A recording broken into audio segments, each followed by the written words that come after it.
It's time for the greatest real estate investment show ever. Here's the flip-flop investor himself, Todd Bayer. Hey everyone, welcome to the Flip-Flop Investor Show. I am your host, Todd Bayer, the flip-flop investor himself. We get together every week and we talk about real estate investing here in the Inland Empire. We also talk about business, I guess, entrepreneurship, starting businesses, and how to make money out there. People want to find ways to make money that is not working for somebody in a regular 9-to-5 type of job. And since this is now the new year, this is our first show back in the new year, 2018. A lot of people are thinking about setting those New Year's resolutions. Hopefully you've already set some, but if some of your goals that you've been setting include real estate investing or just finding a way to make money that's outside of your current 9-to-5 job, then you're in the right place. We also host a monthly meeting, which is the Inland Empire Real Estate Investment Club, a great place for you to get started if you're looking to get into real estate investing. We do that every fourth Wednesday of every single month. That doesn't mean it's always the last Wednesday. This month it'll actually be the fourth Wednesday, which I don't have the date right in front of me. I wish I had it, but it will be the fourth Wednesday. I think it's January 24th or something like that. But if you're interested in getting into real estate, this is the place to be. And we get together to talk to real estate investors. So today in the studio we have a very special guest, Lisa Mailhot. How you doing? Hi, good. How are you? Doing good. And I said that wrong. It's like Maillot or something like. It's like a French name. Yeah, it's Americanized, so Mailhot works. It's easier to explain. I don't even know how it's really pronounced. Maillot, I think. Maillot, is that what it is? Yeah. Maillot. Okay, so Lisa Maillot. Lisa is a you're a bar restaurant owner. I am bar restaurant owner. Yep. In Kcaa. Yes. Yeah, and so what is your restaurant? What's your bar? It's the Bar and Grill Company. Keep it simple. Yeah. And it was whiskey business a year ago. We just changed it about a year ago. Yeah. So it's just it's a locals bar. You know, I'm not necessarily a sports bar.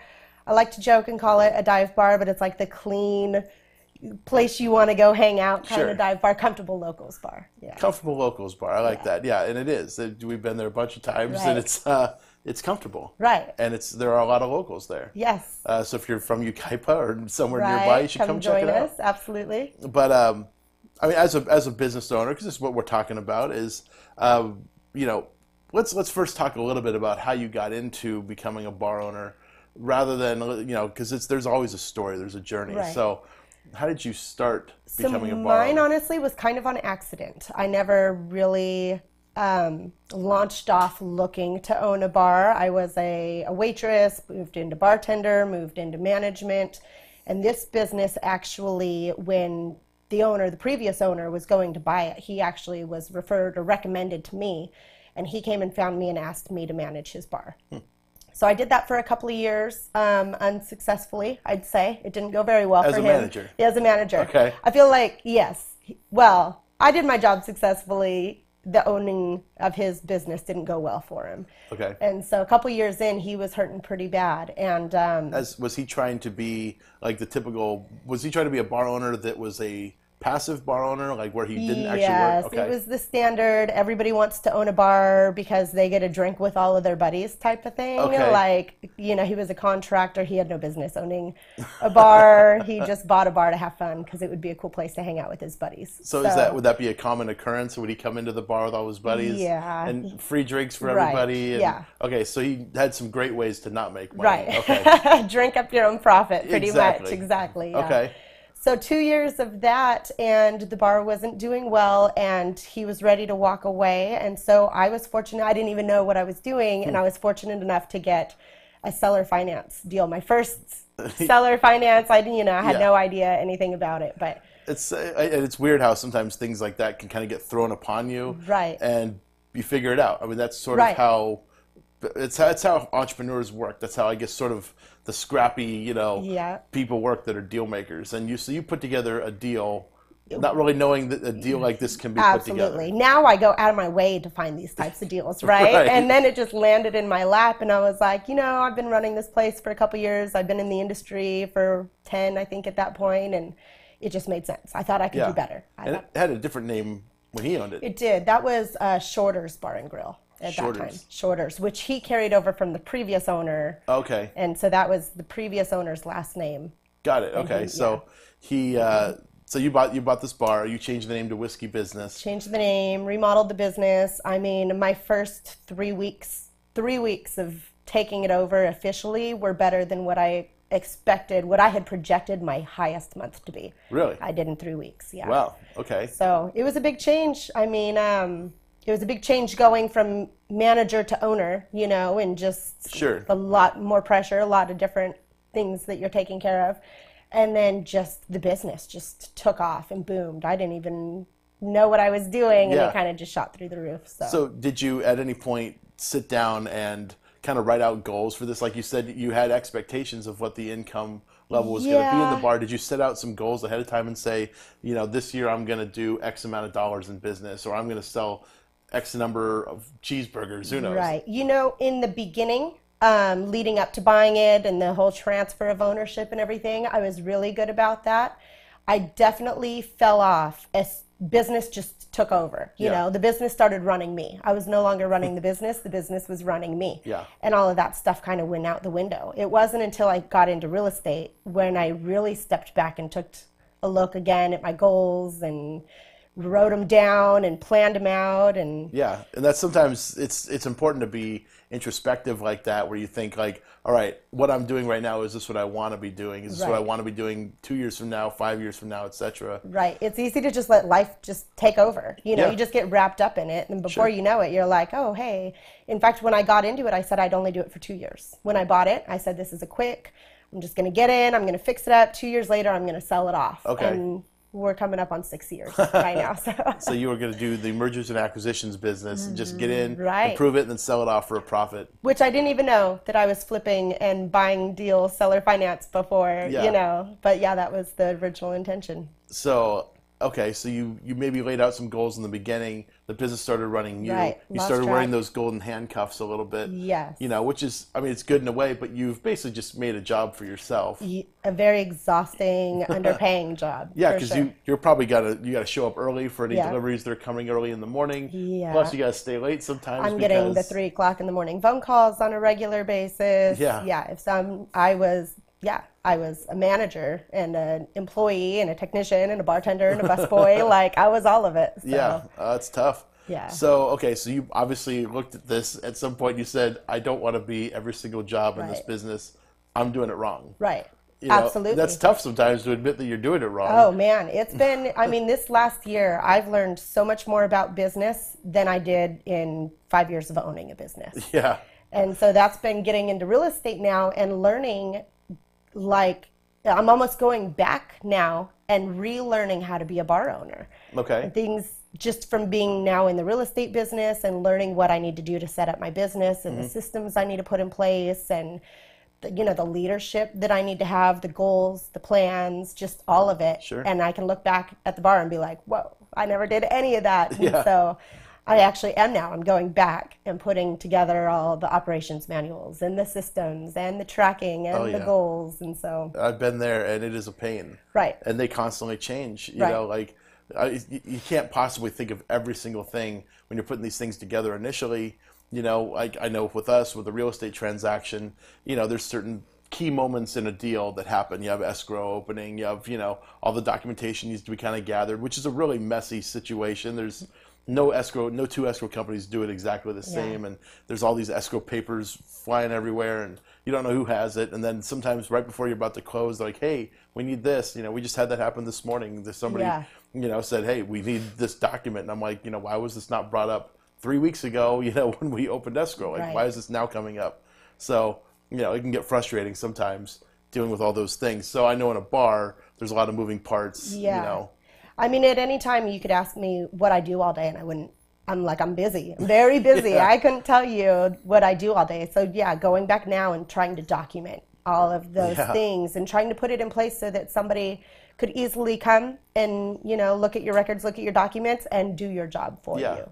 So last night, I watched that movie, The Founder. Have you seen this? Oh, I started it. I never finished it now. You never finished it? No, Okay, I so need to. there's a part in the movie where, and anybody out there that's listening might know about, it's the story about how McDonald's got started. Right. So it's, you have two brothers which actually started a McDonald's in San Bernardino, right here in our own backyard. Yeah. And they started a McDonald's restaurant, which, you know, it started, it's kind of cool. It's an interesting backstory, which you probably saw that part. Yeah. But these brothers started it, and they invented a system to improve the way that the burger was made. And they limited their menu down to just a cheeseburger, Right. and made it real simple. And they had these machines that they had made and all these different devices to make things go efficiently. And there's this scene, I don't know if you remember in the movie, where they drew out the kitchen layout on a tennis court. Yes. And they started having the employees pretend to make the cheeseburgers. Yeah. And they had to move around the all the equipment and stuff like that. And I don't know how true this is. It could just be McDonald's folklore. But Right.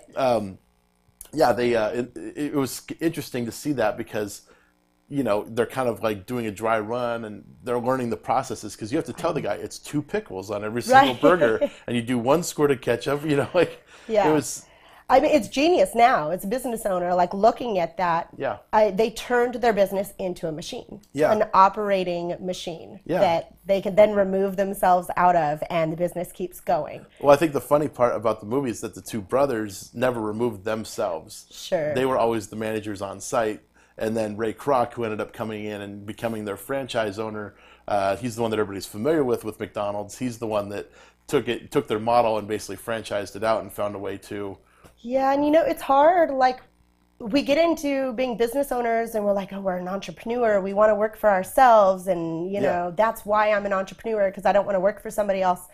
When it's kind of a big lie. Like, really, you're a manager and you're a technician. And until you learn how to be an entrepreneur and create those systems and remove yourself, you're really not. You just have a job. Exactly. And that's tough. Yeah. You know, and you see them all the time. You go to like a strip mall somewhere, there's a dry cleaner in there, and the owner is working. They're probably the one taking the clothes from you.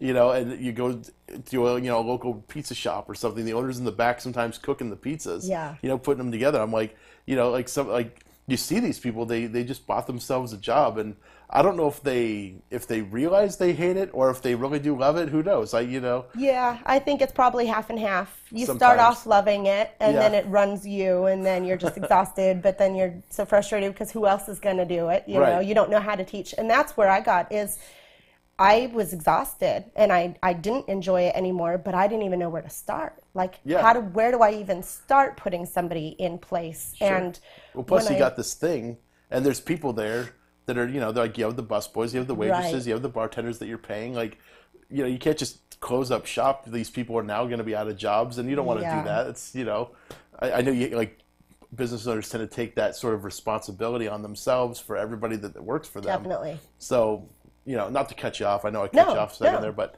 you're totally right. That's exactly what it is. And so it's going back and learning. It's all those systems. Like just this year, so the book E-Myth by Michael Gerber. Mm-hmm. I've read that book. I do Audible. So I've listened to that book like 3 times now. Well, this year I put a manager in place. I went full-time into real estate, and I kind of just handed over I would say ropes, but it was more like the knot ball entangled mess of what the business was.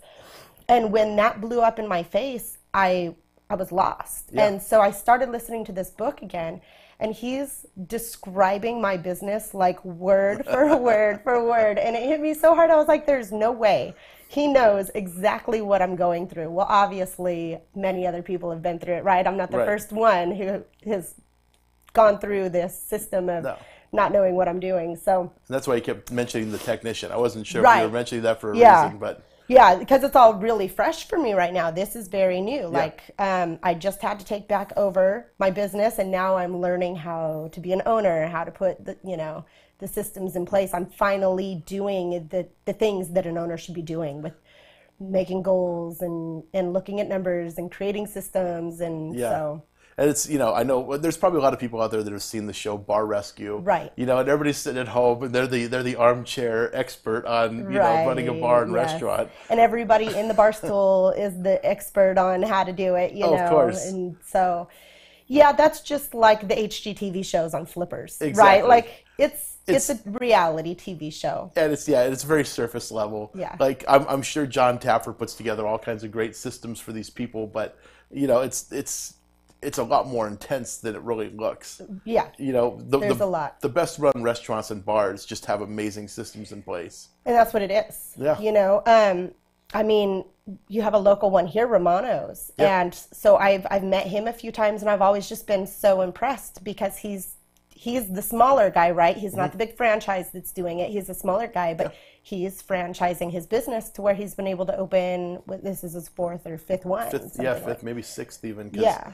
He had one another place out in Harupa Valley that ended up closing. Oh, okay. But that, he's opened up a bunch of these and they're doing well. Yeah. And it's funny because if you ever meet Gary Romano, he's, he loves the bar. He doesn't mind being there, but I've never actually seen him doing anything. Right. You know, Well, I he's remember just- when I met him, I was like, you don't seem stressed out enough to be a business owner.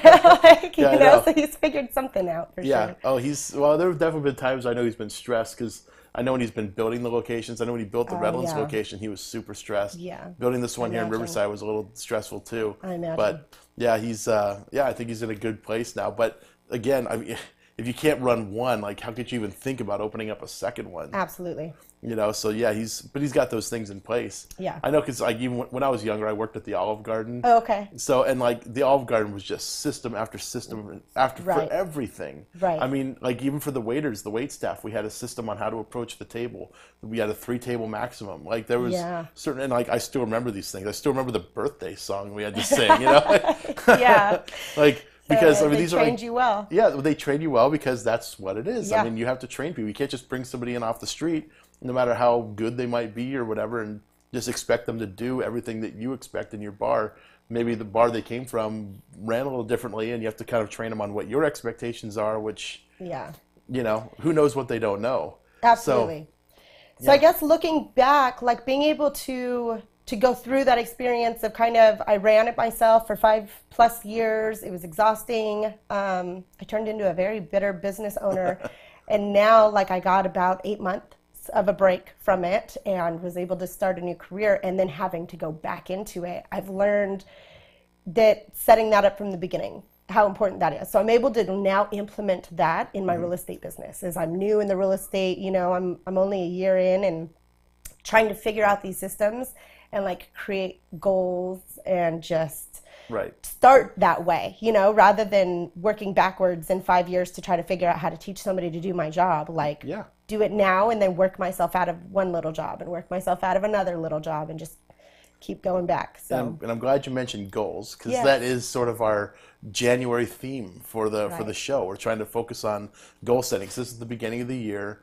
So we're going to focus on goal setting in January, and even for the club meeting that we're going to have on the 4th Wednesday of every month, we're going to have a segment on goal setting because it's a very important part. It's the foundation that you're laying at the very beginning. It is. And I like to think of it kind of like a recipe. Like as a cook's putting together a new thing that they're going to make. They're sort of writing down okay, I put a tablespoon of Worcestershire sauce in there. They're writing it down so that way when they come back to make it again, they know how to make it, or they're going to hand it off to somebody else and say, all right, it's perfect, your turn. Absolutely. They're not guessing every time and hoping it comes out the same. Yeah, if you say I don't know, I put a handful of flour in there, whose hand? Yeah. It was a half a cup. So you have to, there's certain things, and when you think of it like a recipe, what is the recipe for your business? And when you're able to do that, then you can think about things like franchising or opening up multiple locations, or in our case, we stick to pretty much the Inland Empire, but if we wanted to move into, say, LA County, Orange County, San Diego, we'd have to find a way to replicate our systems here in those locations. Sure. So, and we're not there yet. I don't know if I want to be there, but you'll grow into that. You'll get there. Yeah. When one thing about goals is they don't ever stop. Sure. I mean, January's great. Everybody's setting their goals in January, but once you hit them, then what? You can't just stop setting goals. You mean I can't just start eating Big Macs in March, and just start getting, Yeah, sorry. Yeah, I know. I have to look at mine every 3 or 4 months, every quarter, basically, and they change so much. I mean, last year's probably the first year that I really got serious about writing down my goals and really, and at that point I felt like I was shooting for the stars. It was I was coming up with some pretty outrageous goals. Well, a year later, what would be an outrageous goal? Let's give me an idea.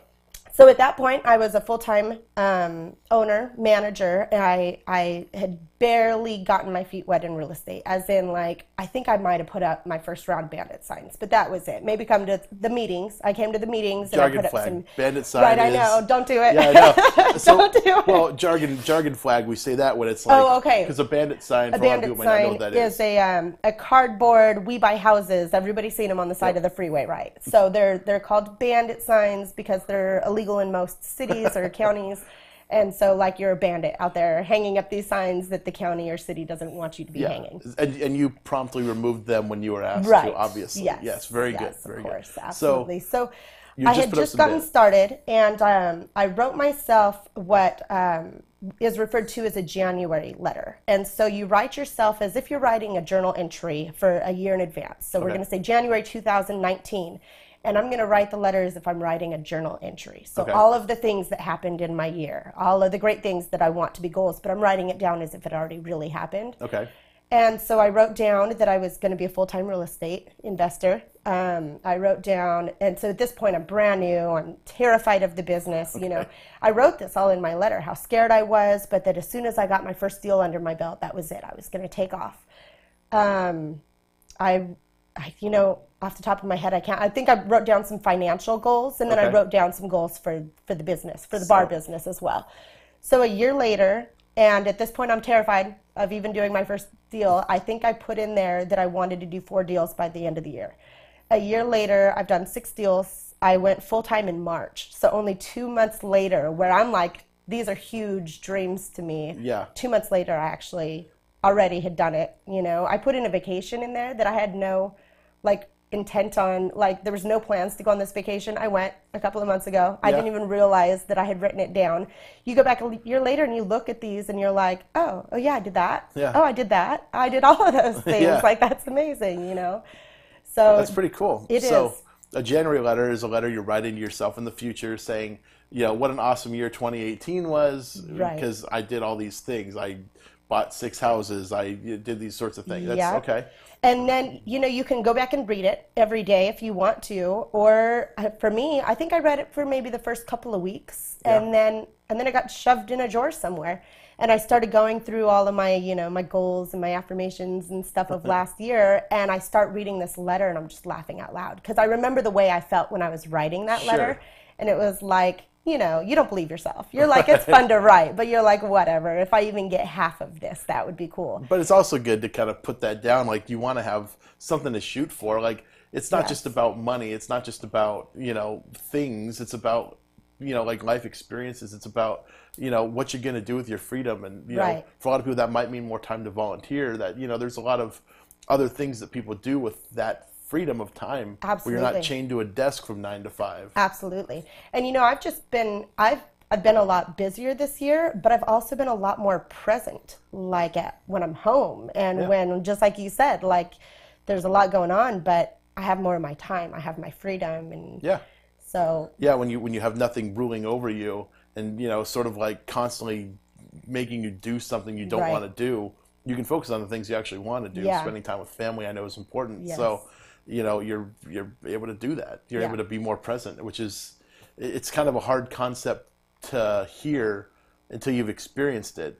You know, like I know I've had those moments where I feel like I'm being a pretty good dad, you know, and I'm attentive, I'm there, I'm doing my thing, but, you know, you don't realize how much you're missing out on sometimes until you really take a step back and you're saying, like, all right, who's running me right now, you know? And when it's other people's demands, absolutely. And and one of the biggest things we found, and it wasn't from E-Myth, what book was it? It might have been the 4-Hour Work Week by Tim Ferriss. It might have been that one, where basically it was like your email runs your life. Yes. Because every single thing that you're getting in your email inbox is a task that somebody else has assigned to you. Yeah. You know, like, and until you like look at email in that way, because I used to like, my phone would go off and my email, I'd have a little email notification. I'd be like, you know, I'd be on it like right there and then because, you know, I lived in my email box. Yeah, and you know, part of like getting those goals accomplished is figuring out what habits you need to create in order to get those goals accomplished, like the emails. I mean, I can very easily become addicted to my phone. It's like wake up in the morning and I'm checking emails, or all throughout the day, every time I get a chance, I'm at a stoplight and I'm checking my emails. Oh and it's man, like, that's dangerous. Right, it is. It's horrible. And so creating those kinds of habits where it's like you're going to run your own life. And so first thing in the morning now, I kind of create like little mini goals where like the first hour of my morning, I take at least 30 minutes of that. And what are my 3 goals that I want to accomplish today? Not other people's demands, not what do I need to do, what's on my to-do list, whatever. But what are 3 achievements that are going to put me a little bit closer to my goal? Not, you know, life and the busy work in between. How often do you find those daily goals carrying over to the next day, the next day, the next day? The daily to-dos carry over into the next day, the next day. So the goals the goal is like the big thing at the end, but it's the little achievements that I can do in between on a daily basis. So if I just make one little step towards that goal every day, and that those steps might change on a day-to-day basis. Like, so for example, the goal is to get a deal this month. Let's just say it's a monthly goal. Your goal is to get 1 deal this month. And that's a pretty, you know, for a lot of people that could be a pretty big goal. Absolutely. But what can you do on a daily basis to get a deal before the end of the month? You know, that's so. So I guess you like today you might decide like, okay, what I need to do today is I need to go visit 5 real estate offices and talk to every single real estate agent that's there, take somebody out to lunch, you know, whatever. Yeah. And that's something you might put down as like a daily goal, and you sort of task yourself with this. So what I used to do is that was the goal, get 1 deal a month, right? And so I write myself a list of to-dos on what I need to do that week or what I need to do that day.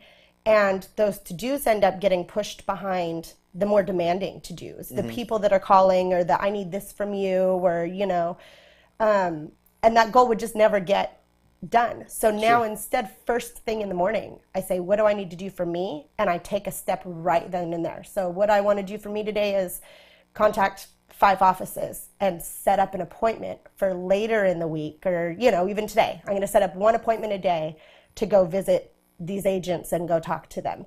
So it's the first thing in the morning, taking action on it first thing in the morning, and now it's in your schedule. Now it doesn't get pushed back behind all the other to-dos once you schedule it. And it's good to see that you're already, you know, sort of taking advantage of the other people that work in this industry. Right. Because, you know, again, you can become an owner-operator in a real estate investment business too, where if you're wearing all the hats at all times, you know, if you're the acquisitions person, you're the rehabber, you're the contractor, you're all the different jobs, like, you know, there's just not enough time in the day to do all those. There's not. And I learned that this year, being my first year in the business, I tried to jump in, and like, I'm the kind of person, I want to do everything. I want to have my hands on everything. I'm a bit of a control freak, right? But I was so new that I wanted to see all of the different jobs, all the different hats. Sure. Well, how are you going to know how to build your systems if you don't know what each thing does? You know, each step in the process. Absolutely. So I mean, I totally get it, because you need to know. But it's exhausting. Oh, extremely exhausting. It's exhausting. And that's sort of how it starts. But you know, I guess when you're new, you have all the energy, you're excited about it, so it's not as exhausting, because, you know, like me right now, like the thought of like doing some of those things, I'm just like, ugh, I already know I hate those because I've done them already. You know, you're right. So when you're new, it's exciting, but there's some jobs that are very time consuming. I mean, you guys make flipping look way too easy. It's not fair, actually. Well, you've done it as long as we have, I guess. You know, and that's the systems, right? So when you're going in new, you're like, oh, these guys are doing 20 deals. I can handle 3. Well, 1 is pretty hard. 1 is pretty time consuming. Jumping into 3, it's a little overwhelming. That's that franchise. You know, like once you have 3 locations, I mean, that's 3 completely different sets of problems going on at the same time. Yes. You know, it's like, I mean, almost 1 apartment complex would be more easy to deal with, like a triplex, rather than 3 separate houses. Because it's only 1 roof. It's, you know, it's only 1 driveway. Like, you know, but it's 3 units essentially. It'd be, you know, it's funny how it works. 1 crew, 1 set of utilities, absolutely. Yeah, well, maybe, who knows? Right. That's true. I know a triplex I had 3 sets. But that's what you want. Yeah. If you're in commercial, but hey, that's a little side Side note. If you're trying to get into commercial, try to get individual meters for all your, all your units, because you make more money as an owner that way. You don't have to pay everybody's utilities. They can pay their own. Yeah, net metering is kind of I don't know, it's an administrative nightmare. I'm sure. I'm sure. Where you're like, okay, set of, exactly, it's a whole other thing. We can get into that another time. Right. That's like October, I think we're going to be talking about. We're jumping a little net ahead. metering. Right. And, yeah, we're just a little ahead of ourselves. No, but goal setting, this is good. We're talking about goals. I like the January letter thing. Yeah, you know what another fun one is that I do, and this is just crazy dreaming, but so in the morning, in that hour, I call it hour of power. That's like Tony Robbins thing, right? But in that hour, so I take 30 minutes and kind of like plan out my day. Like, what are the 3 things I want to achieve for myself? I also go through some gratitude and some affirmations, but then I just take this little minute of just like goals that are kind of like outrageous. Like, it doesn't matter what I'm thinking of that morning. It might be, I want to own a jet, or like, I want a house in Maui, or just what, like, it doesn't have to be a 1-year goal. It's just crazy. But it kind of just gives you that extra little push, especially the more outrageous it is, the better. Because it's like, oh, wait, I really can do that. And so it just gives you that little fire in the morning to be like, all right, I can handle all of this and all my to-dos, and get me one step closer to that. And so that's kind of fun too. Well, I know like sometimes, like when you have those sort of thoughts, when you have like the materialistic thoughts, let's just say, sometimes it's nice to like go to those things. So like if you're like, I really want a really nice big house, like I don't know why anybody wants these things, but let's just say you want a huge mansion of a home. So you go drive to where the mansions are, and you just sort of like take a slow drive, or maybe walk down the street, and just enjoy it. Like, take it all in, sort of enjoy it. Or like, if you want an exotic car, for example, like go to Palm Springs, go to Newport Beach, go to one of these places, and go to the car dealership that sell the exotic cars. Yeah, take it for a test drive. Absolutely. Sure. I feel like you really have to, like, vision what it is that your goal is. See yourself actually doing it. You'll get those feelings and those emotions just from putting yourself in that place. Sure. And it's it's kind of nice for a day, because maybe it might just be like a thing you were thinking that you wanted. I think a lot of people, if you talk to anybody that's ever owned like an exotic car, for example, most of them are like, these are not fun, comfortable cars to drive every day. Sure. Like if you're sitting in traffic in a Ferrari, it's just not like, it's kind of pointless. You're like, it's super hard. It's a stick shift, and like it's got so much power. You're like almost rear-ending people every single time you have to let off the brake. Right. So it's but for a day, or like just for like a little 15-20 minute test drive. You might get that little thing out of your system. And if that's the thing, that's motivating you to grow and excel and like reach those goals, then so be it. Sure. It might not be when you actually come to that place. You might be like, oh, that's a joke. Like, I'll just take, 5 regular vehicles over one Ferrari or something. Well, you think like, man, I could spend $2,500 a month on a lease payment for a Ferrari, or I could put $2,500 a month in towards, buying a rental property or making payments on a rental property or something. You might think, oh, maybe my priorities have shifted a little bit. I'd rather have the passive income and enjoy a nice vacation, or I can go rent a car, go to Vegas and go rent a sports car, or go do one of those track drive things where you can rent an exotic car and drive the track. Go have fun with it for a day and then you're over it. Yeah, it's better than driving in traffic. That's what I always say. But hey. I agree. But yeah, and the materialistic goals seem to be what originally motivate people, but it's not the result that they're really after. It's not really, for the most part, there's something more than money that people are going after that's pushing us to get up every morning, I feel like it's freedom, for me anyway. Right. It's just freedom for whatever, because I am a creative person. I do like the idea of, I come up with business ideas all the time, ideas for products, ideas for businesses, things like that. I come up with it all the time. And I, at some point would love to just every single day pursue one of these, like a new one comes into my mind, make a few phone calls and say, what's the chance this is actually going to work out? Just start putting stuff in motion, just start these things. Who knows? It's kind of fun for me. Absolutely. But like, I'm coming up with these ideas, so I might as well do something about them. That's kind of my thing, but it's freedom. I'd like the freedom to just be able to do that sort of stuff. And, in the business I'm in right now, I still operate it to some degree. I'd like to, step away a little bit more as an operator, and because I do have some ideas that I really want to focus on, And so those are things I have set some goals for You're right. this year. I was going to say, it sounds like you set some goals. Yeah, because I want to start moving towards some other cool things we want to do in this industry, which also I think will benefit people in this industry as well, which has a nice, I like helping people, and I want to, get people into this business in other ways. So those are my goals, for the most part. Yeah. And I noticed that my less selfish goals are the ones that are easier to stick through when the going gets tough, like the ones that aren't just completely materialistic or selfish or whatever it might be. Those are the ones that give you more drive day to day to really push forward and achieve them. It's when there's other people involved, I think, as I generally care about people. If I have other people involved with things, I tend to push harder on them, rather than if it's just something for me and me alone.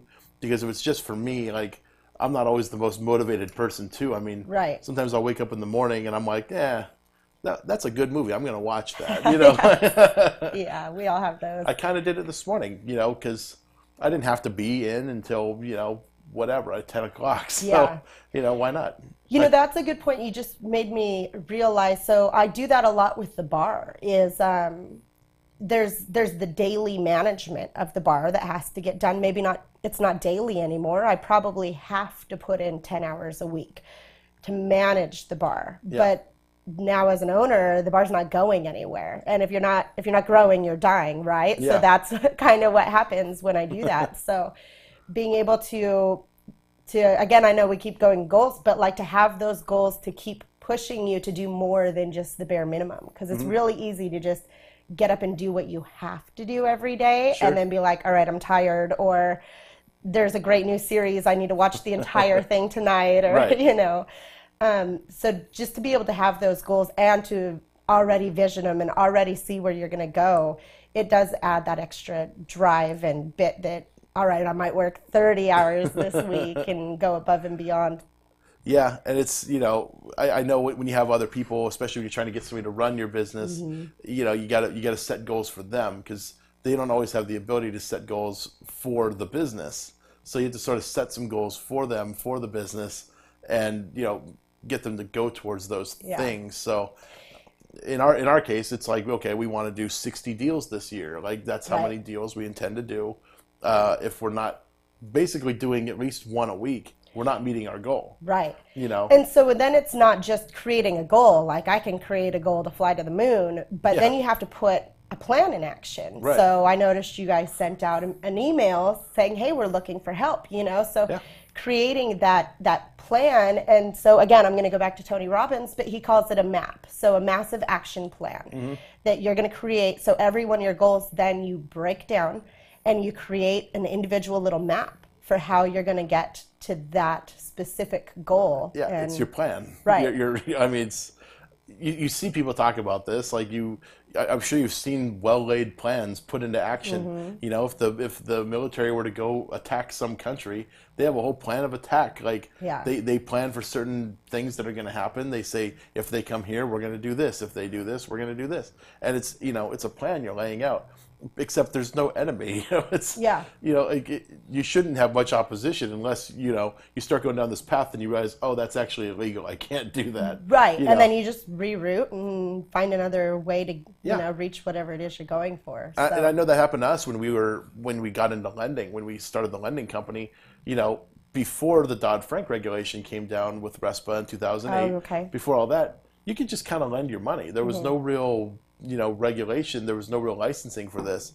So, but after RESPA and Dodd-Frank and all these things changed, all of a sudden now there's these licenses that you have to have, and there's like regulation rules in place. So we had to find a way to make it work still, Yeah. So we had to get a California finance lender license. That was what we had to get, which, was a process in and of itself, and it took a little while, but finally got it. And, then we had to figure out, okay, now that we have this, now how do we lend? How do we lend money and stay compliant? So there's a lot of stuff we had to figure out and learn along the way. Yeah. Because you don't know until you're in it, unless you want to pay somebody that has already been in it.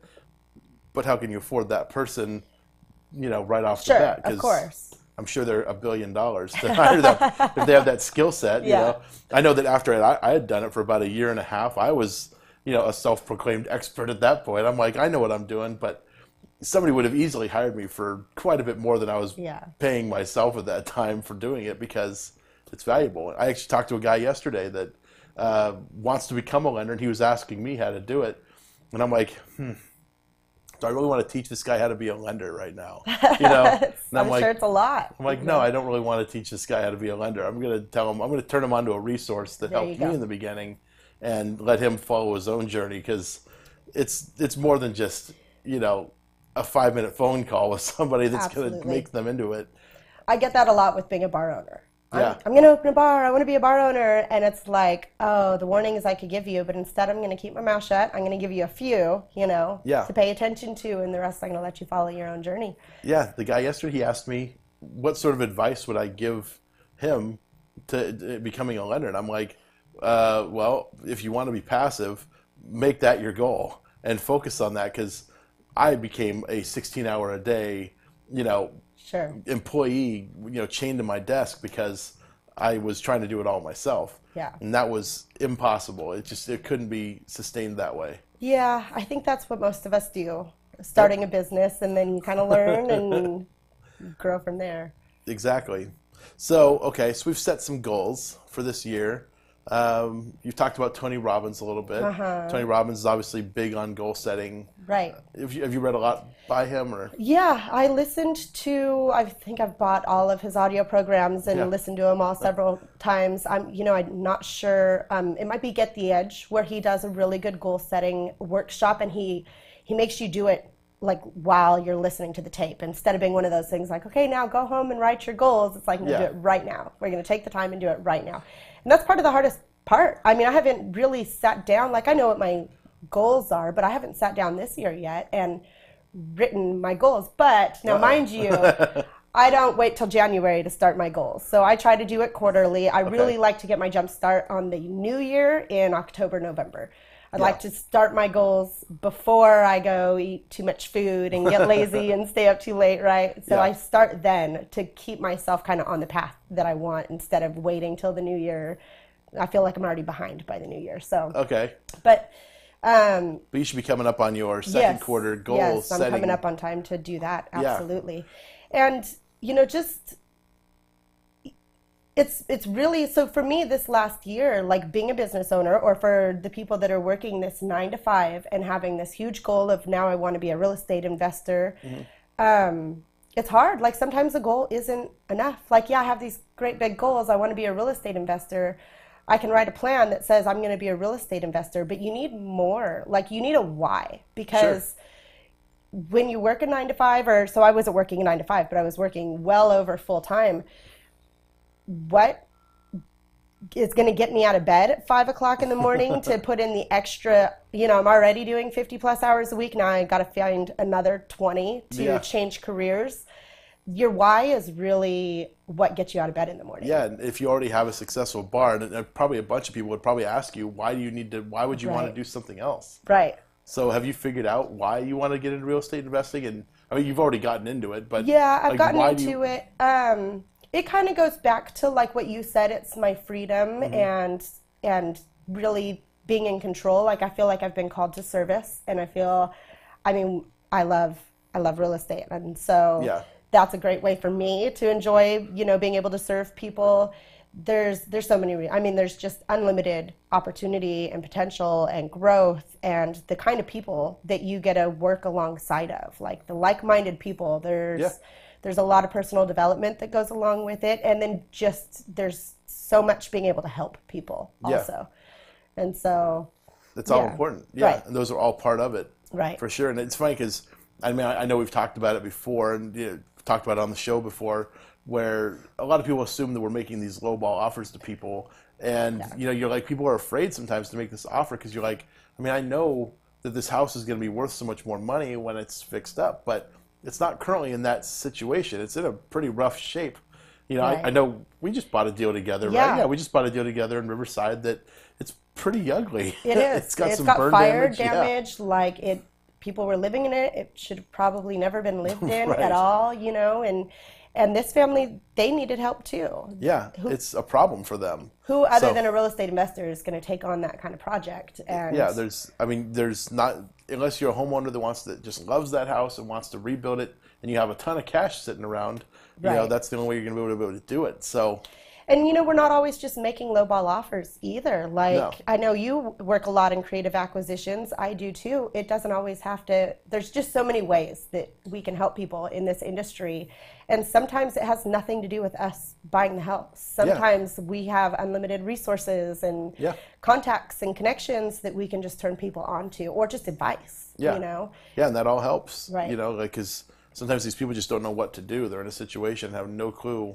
Right, and it's sometimes easier to just give up. You know, they just throw their hands up in the air, and it's like, well, I'm just going to walk away from it because it's all these people are harassing me. I don't know what else to do, so I'm just going to walk away. Yeah. So I remember one guy we bought a deal from out in Baldwin Park, and this guy, he had lived in the home for 15 years after his mother had passed away. Wow. And he hadn't done anything about it in these entire 15 years. He just kept paying the property tax and the homeowner's insurance. But everything was still in her name, and she'd been dead for 15 years. Wow. Like, this is, I mean, he had no idea what he was supposed to do. Right. He was a very sheltered person as, you know, as a child. And, you know, now he was a grown man. He was about 50-something years old at this point, you know, and he had no idea. And we really had to explain to him, here's what we have to do. And, you know, became a probate and all these other things. And, you know, eventually the deal worked out. Mm-hmm. And, you know, I always kind of wondered whatever happened to that guy because, you know, I just feel like he had, I don't even know if he knew how to tie his shoes. The guy was like so helpless, it seemed at times. So, yeah, and sometimes when you're in that kind of situation, it does feel helpless. You know, he might have moved on and been like, now he's taking care of himself just fine. That's what I'm hoping. That overwhelming type of like house situation, people just freeze. Yeah. I had a situation with an elderly lady whose husband had passed, and she had dementia, and it seems like she was just taken advantage of by like one salesman after another. So she's got into a hero loan, which was just horrible. I'm not even going to go into that. But then a reverse mortgage, and she was at the point of being in foreclosure on her home that had a ton of equity because the hero loan had doubled or tripled her yearly taxes. Yeah. And the rules to a reverse mortgage is if you don't pay your taxes, they take your house. Right. So here she is with a couple $100,000 in equity. She owes the taxes on that property a couple $1,000, and she's about to lose her house, and she has dementia, and she's ready to just sign any contract that anybody walks up to her door with. And so, I mean, thankfully I was able to find her family and get them involved and at least put a hold on the foreclosure process. She was able to sell her house and move on, but she had no idea that any of that was even happening. She's getting all these letters, but she doesn't know what's going on. It's just threatening letters. She doesn't know why or what, or, you know. You run into situations like that too, where it's just, you know, people don't know what they're doing sometimes. Right. And, you know, like you said, a salesman after salesman, they're just looking to make their commission, right. You know, and they don't care that they're selling this lady, you know, sure, it sounds great. We're putting solar on her house. We're putting all new windows and doors. Yeah. We're doing all this great things to her home to, you know, improve the energy efficiency of it. Right, for $100,000. Yeah, but that's the thing is it all goes on your property taxes, and it makes your property tax payment very high. Yeah. So just those, you know, I've got several stories. I'm sure you have plenty. That's part of my why. Is like I know that I helped her not lose her house. Absolutely. Yeah, you know, a lot of times it's frequently after something happened. You know, death, divorce. Those are common. Sometimes there's a fire, you know, flood. There's all kinds of different things that can happen to a home, and you know, it's all these situations that come up. It's how can I help these people get rid of this problem in their life, because you're really buying their problem from them. Yeah. And you know, they're because they don't know what to do. I mean, we just bought a house. This person, it's been vacant for I think 3 or 4 years, and everything that the people owned is still in it. Wow. But they're like, it's like the place was just locked in a time capsule, and like, you know, there's just spider webs everywhere. Like nothing has been disturbed in the home. I'm blown away. Yeah. Like sometimes you see these, and like they were hoarders, so there's just narrow pathways through the home, and you're like, what can we do? Like, what is your goal in this? Yeah. And they're like, we just need to, you know, like they need a storage facility to put all this stuff in, and they, you know, like at some point need to sort through it all, and like finding the time. These people, like one of those kids lives out of state, and like how do you, Right. it's sometimes it's tough. Right. And for us, it's real simple to just say, all right, we'll get a storage unit, we get a moving company, we'll move all the stuff in there, and then you'll have it. We'll pay for the first year. That way you guys can just go. You got a year to go to that storage unit. We'll give you the key. We won't even hang on to a copy. If you don't go there in a year, the storage unit is going to do an auction and sell your stuff off. So you should probably get down there. But, that's... I really like that you tied in what's your goal to this, because that's what we're talking about. But that's a very important question that you have to ask, because it's not always, I just need the cash. In fact, a good majority of the time, it's not anything to do with the cash. Right. There was obviously other problems tied to that property that needed to be taken care of. And so figuring out what their goals are, and then how can you be a problem solver, and how can you fix that for them? Yeah. And, in some cases, these properties are actually a bleed for these families every month, where they are paying a mortgage in some cases. Like sometimes it's like the oldest child is the one making the mortgage payment on this home that's vacant, or sitting in a time capsule. Right. The eldest child is making this payment, and it's costing them $600 a month for nothing. Right. For something they don't even want. Like they just want the $600 payment to go away sometimes, which can lead you into some creative types of deals. That's where you can kind of get into your owner finance stuff. But with only a few minutes left, we don't have time to get into those sorts of things. That's another show. But yeah, it's, a lot of times it's about solving the problem for the people. And, really, it's a lot of times we're sort of acting as like a therapist to these people in a way, but a therapist with like an end goal in mind. The end goal is to get rid of this house. Yeah. And what do we need to do to get rid of that? And then they can sort of trickle down the rest of the things that are going on in their life that they need to take care of. Definitely. Be it whatever. Definitely. So I'm sure you've run into stuff like that. But real quickly, I guess we got a few minutes left, so we should talk about some things, maybe some advice you can give some people out there listening that are, these are people that might be driving in their car right now, and they're maybe working in a 9 to 5 or maybe an 8 to 4 kind of thing, because obviously we start the show at 4. So maybe they're driving home and they're thinking, I want to get into some kind of other venture. And you've done it with limited time. Right, so absolutely. What kind of steps can these people do? I would just say take the time, like schedule the time to actually sit down, go find a quiet place, like go drive off into the hill if you need to. Just get away, turn off your phone, right? Don't drive into anything, but go get away, and schedule the time to actually like give yourself distraction-free and write down why. Like, I think that's the biggest first step for me is why do I want what I want? Why am I not going to stop until I get it? And then take some time and write down some goals for everything, economic, physical, emotional, just all of it. Just write down your goals for your family, your friends, and everything that you want in life, every different category, I guess. Mm-hmm. And then start to actually map it out. Like, it's not enough to just have a goal or a reason why you want the goal. Yeah. Put it on paper, map out a plan, and start coming up with those systems. Yeah. And taking the time to do that's really important, I think. And is your goal in life, is what you live for, to be told by your boss every single day, all the things that you're doing wrong in your business? Is that what you want? Or, are you the type of person that would like to, it's Tuesday, it's really nice outside, I'd like to go to the beach right now and, just go have some lunch. Absolutely. Somewhere on the beach.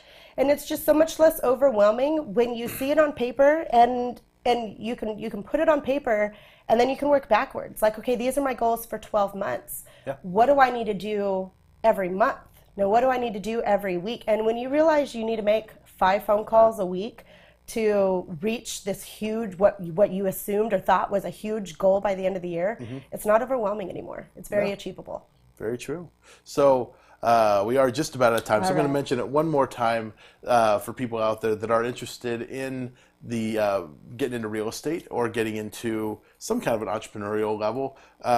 We are the Inland Empire Real Estate Investment Club. We have actually 4 meetings every single month. One of them is a cash flow game at your bar, which you just had last week. That's a game written by Robert Kiyosaki. It's a board game. It kind of teaches you how to get into creative cash flowing ideas in real estate. We also do a Saturday morning coffee, which is always the Saturday before our monthly meeting on the fourth Wednesday of every month. And we have we're going to be doing a networking type meeting now once a month. And I think we've set that for the second Thursday, but we're not starting that until February, I believe. We'll have to check back. Go on meetup.com, look up the Inland Empire Real Estate Investment Club. We're the largest group. We have just under 3,500 members at this point, so you should be able to find us pretty quickly. You can also search for us on Google, the Inland Empire Real Estate Investment Club. Thank you all for tuning in. I also want to thank my guest, Lisa Mayo, Lisa Mailhot. We really appreciate you coming in. My pleasure. And yeah, thank you all for tuning in. We'll see you all again next week right here on Kcaa and wherever else, iHeartRadio, all that good stuff. Check us out anywhere. Have a good week, everyone. Take care. This is Dick from Carpet Masters. Carpet Masters has been serving the Inland Empire for over 50